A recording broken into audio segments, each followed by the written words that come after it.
এবার মেয়েটা বলে, কে আপনি? এই মরুভূমির মাঝখানে রৌদ্রের মধ্যে দাঁড়িয়ে দাঁড়িয়ে কথা বলেন, কে আপনি? ঘরে আসেন।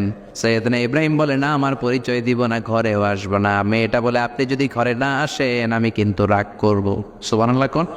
সৈয়দনা ইব্রাহিম ওনার ছেলে ইসমাইলরে দেখতে গেলেন, অনেক দিন পরে দেখতে গেলেন। ওই দিন বাড়িতে সৈয়দনা ইসমাইল বাড়িতে নাই, বনে গিয়েছে শিকার করার জন্য। বাড়িতে সৈয়দনা ইসমাইলের বিবি সৈয়দনা ইব্রাহিম ঘরের দরজার বাইরে থেকে সালাম দিয়ে বললেন, আসসালামু আলাইকুম। ভেতর থেকে কর্কশ গলায় একটা মেয়ে সালামের উত্তর দিয়ে বলল, ওয়া আলাইকাস সালাম। গলার মধ্যে কোনো মায়া নাই, মহব্বত নাই। জিজ্ঞেস করলো সৈয়দনা ইব্রাহিম, মা কেমন আছো? কাইফা হালুকিয়া উম্মি। মেয়েটা কয়, বেশি সুবিধার না। তোমাদের খাওয়া দাওয়া কেমন চলে? ভালো না। তোমার জামাই কই? বনে গেছে। এবার মেয়েটা বলতেছে, আমনে কেডা? সৈয়দনা ইব্রাহিম বলে, আমি কে চিনবা না? ইদা জা যাওজুকা মিনাল গাবা, স্বামী যখন বন থেকে ফিরবে, ফাকরাই আলাইহিস সালাম, তোমার স্বামীর একটা সালাম দিবা। ওয়া মুরিহি আইগাইরা আতাবাতা বাবিহি, আর বলবা ঘরের দরজার চৌকাটটা যেন তোমার স্বামী পাল্টে দেয়। এই কথা বলে বুখারীর বর্ণনা। কিসের হাদিস? বুখারীর হাদিস। ইব্রাহিম চলে গেলেন। ইসমাইল আসার পরে বিবি বলতে আরম্ভ করছে, দুপুরবেলা একটা বুড়া এসেছিল। বুড়া কে এসেছিল? সৈয়দনা ইসমাইল বলে, কোন বুড়া আসছে? কি বলছে? বিবি বলে, আপনার সালাম বলছে। ওয়ালাইকুমুস সালাম। আর কি বলেছে? আর বলছে ঘরের দরজার চৌকাট যেন আপনি পাল্টে ফেলেন। এই কথা বলার পরে সৈয়দনা ইসমাইল চিৎকার দিয়ে বলে, ও কি করলি তুই? নিজের কপাল পুড়লি, নিজের কপালে নিজে কুড়াল মারলি। অমিয়া, চোর বোঝে চোরের সিগনাল, পুলিশ বোঝে পুলিশের সিগনাল, নবী বোঝে নবীর সিগনাল। ঠিক কিনা? সৈয়দনা ইব্রাহিম যা বলছে ইসমাইল আলাইহিস সালাম ধরে ফেলছে। ডেকে বললে, এটা বুড়া না, এটা তোর শ্বশুর। এইটা আমার বাবা ইব্রাহিম খলিল। আমার বাবা যা বলেছে, সিগন্যালটা তো গ্রিন সিগন্যাল না, এটা তো রেড সিগন্যাল, এটা তো বিপদ সংকেত। আমার বাবা যা বলেছে এর মানে হলো তোরে যেন আমি তালাক দেই। Get out, get out, I divorced you. তোরে তালাক দিয়ে দিলাম। বাবার খুশির জন্য তালাক দিয়ে দিস। আপনার আব্বাও যদি আপনার বউরে এমনি তালাক দিয়ে ফেলতে বলে, দিবেন নাকি? আবার দিয়া ফেলেন? দিয়েন না, মুসিবত আছে। আপনার বাবাও বাবা, সৈয়দনা ইসমাইলের বাবা, ইব্রাহিমও বাবা। ঠিক কিনা? সৈয়দনা ইব্রাহিম মন গড়া কথা বলতেন না, আকাশ থেকে ওহী আসলে বলতেন। এই জন্য আপনার বাবা যদি বলে বউরে তালাক দিয়েন না, খবরদার, বাবারও বুঝাইবেন, বউরেও বুঝাইবেন, ঘরে সংলাপ করবেন, সমঝোতা করবেন। আমাকে দুই নেত্রী সংলাপ করে না তো কি হয়েছে? আমরা সংলাপ করব। ঠিক কিনা? ঘরে ঘরে আমরা সংলাপ শুরু করব।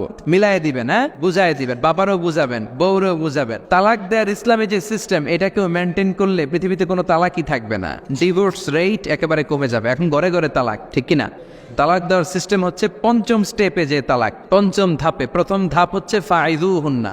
বউয়ের সাথে ঝগড়া হইলে ফাইযুহুন্না, বউরে কক্সবাজার বেড়াইতে নিয়ে যাও, বসুন্ধরায় শপিং করে দিবা, নানির মেয়ে ঘুরতে যাবেন যমুনা ফিউচার পার্কে, নানির বেনারসি শাড়ি কিনা দিবেন, কসমেটিক্সের বক্স কিনা দিবেন। এই জন্য বললো ফাইযুহুন্না। বেপরদায় চললে ওয়াজ করবেন, নসিহত করবেন। এই জন্য বউয়ের সাথে যদি ঝগড়া হয় তালাক না, ইসলাম প্রথমে বলছে ফাইযুহুন্না, ওয়াজ করেন, বুঝান, ঘুরতে নিয়ে যান, শাড়ি কিনে দেন। এতেও যদি লাভ না হয়, ওয়াহজুরুহুন্না ফিল মাদাজি, বিছানা আলাদা করেন। বউ থাকবে এক ঘরে, আপনি থাকবেন আরেক ঘরে। হয়তো এই বিচ্ছেদের কারণে ভুল বোঝাবুঝি ভেঙে যাবে, স্ত্রী ফিরে আসবে। ঠিক কিনা?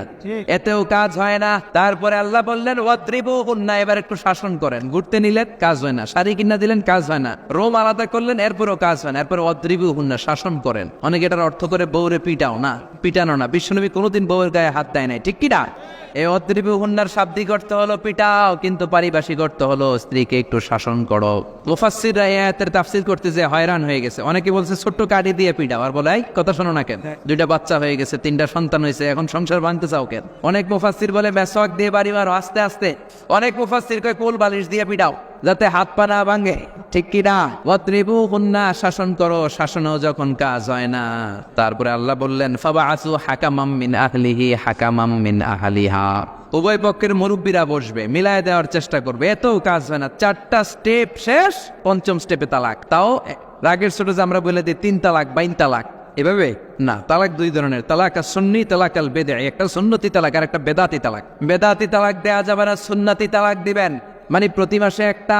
আপনার বউয়ের যখন মাসিক হয় না, যখন পিরিয়ড হয় না, আপনার বউ যখন সুস্থ আছে, ক্লিন আছে, তখন এক তালাক। 1 মাসের মধ্যে ফিরে আনার সুযোগ আছে না নাই? 1 মাস পরে দিবেন দ্বিতীয় তালাক, দ্বিতীয় মাসেও ফিরে আনার সুযোগ আছে না নাই? ঘরে রাখবেন, হয়তো বিবিরে দেখে আপনার মনে ভালোবাসা জমবে, বিবির মন নরম হয়ে যাবে, বিবিকে ফিরে আনা যাবে। তৃতীয় মাসে 3 তালাক যখন দিবেন আর ফিরে আনার সুযোগ নাই। এটাকে বলে আত-তালাক আল-বাইন আল-বাইনুনা। এরপরে আর ফিরে আনার সুযোগ নাই। এই প্রসিডিউর গুলো যদি মেনটেন করেন তালাক হবে, তালাক হওয়ার সুযোগ আছে।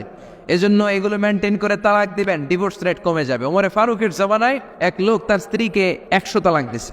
কয় তালাক? এরকম ডাকাত বাংলাদেশও আছে না নাই? 100 তালাক দিছে। এখন ওয়াইফ যে ওমরে ফারুককে বিচার দিছে, ওমরে ফারুক বললো তোমার হাজবেন্ডকে ডেকে আনা। ডেকে আনা হলো, কিরে কয় তালাক দিছস? কয় 100 তালাক। দিবি 3 তালাক, 100 তালাক দিছস কেন? কয় মেজাজ গরম আছিল। ওমরে ফারুক বলে ঠিক আছে, বিচার হলো 3 তালাকে তোর বউ তালাক, বাকি 97 তালাক এখন তোর পিঠে পড়বে। সুবহানাল্লাহ পড়ে। এরকম যদি মাইট দেওয়া যেত জায়গা মতো, সব তালাক বন্ধ হয়ে যেত। চিল্লায় বলেন ঠিক কি না? এজন্য আপনার বাবা যদি বলে ও বাবা তোর বউরে তালাক দে, তালাক দিবেন না, বুঝাবেন। বাবারেও বুঝান, বউরেও বুঝান, বরকত দিবে কে? সৈয়দনা ইব্রাহিম বললেন ঘরের দরজার চৌকাঠ পাল্টে ফেলো। মনে আছে ঘটনা? তা ভুলে গেছেন বোধহয়। তালাক দিয়ে দিলেন বিবিকে, নতুন সংসার শুরু হলো। আরেকটা বংশীয় নেককার মেয়েকে বিয়ে করলেন। 3 বছর পর সৈয়দনা ইব্রাহিম আবার বেড়াতে আসলেন। আজকেও সৈয়দনা ইসমাইল বাসায় নাই। সৈয়দনা ইব্রাহিম সালাম দিলেন, আসসালামু আলাইক। এবার জাদুমাখা কণ্ঠে, কুকিল কণ্ঠে, মোলায়েম কণ্ঠের একটা মেয়ে ঘরের ভেতর থেকে বলে ওয়ালাইকুম আসসালাম। ওয়ালাইকুম আসসালাম। সৈয়দনা ইব্রাহিম বললেন কাইফা হালুকিয়া উম্মি, মা কেমন আছো বলো বলো। মেয়েটা বলে আলহামদুলিল্লাহ আলা কুল্লি হাল, সব অবস্থায় আলহামদুলিল্লাহ। সুবহানাল্লাহ পড়ে। সংসার কেমন চলে? কয় খুব ভালো। খাওয়া দাওয়ার অবস্থা কি? কয় আরো ভালো। এবার মেয়েটা বলে কে আপনি? এই মরুভূমির মাঝখানে রৌদ্রের মধ্যে দাঁড়িয়ে দাঁড়িয়ে কথা বলেন, কেউ তো কোনোদিন আমাদের খোঁজ নিতে আসে না। কে আপনি? ঘরে আসেন। সৈয়দনা ইব্রাহিম বলে না, আমার পরিচয় দিব না, ঘরেও আসবো না। মেয়েটা বলে আপনি যদি ঘরে না আসেন আমি কিন্তু রাগ করব। সুবহানাল্লাহ কোন। জোর করে ঘরে নিলেন, শরবত খাওয়ালেন, খেজুর খাওয়ালেন, রুটি খাওয়ালেন, মাংস খাওয়ালেন। সৈয়দনা ইব্রাহিমও চোখের পানি ছেড়ে দোয়া করলেন। ও মিয়া এটাও মাইয়া আগেরটাও। আহা, বেশ কম আসরা নাই।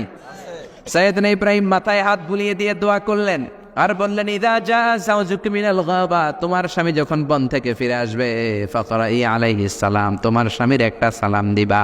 ওয়া মুরিহি আন ইউসবিতা আতাবাতা বাবিহি, আর বলবা ঘরের দরজার নতুন চৌকাঠ যেন জীবনেও না পাল্টায়। চলে গেলেন। ইসমাইল আসলেন। বিবি বলল নুরানি চেহারার এক আল্লাহর ওলির মতো মুরব্বী লোক আসছিল। মুরব্বী আসছে শুনে ইসমাইল তো ভয় পেয়ে গেলেন। কিরে, আগে তো একটা ঘটনা করছে, ঠিক কিনা? কেমন আচরণ করেছিস বল।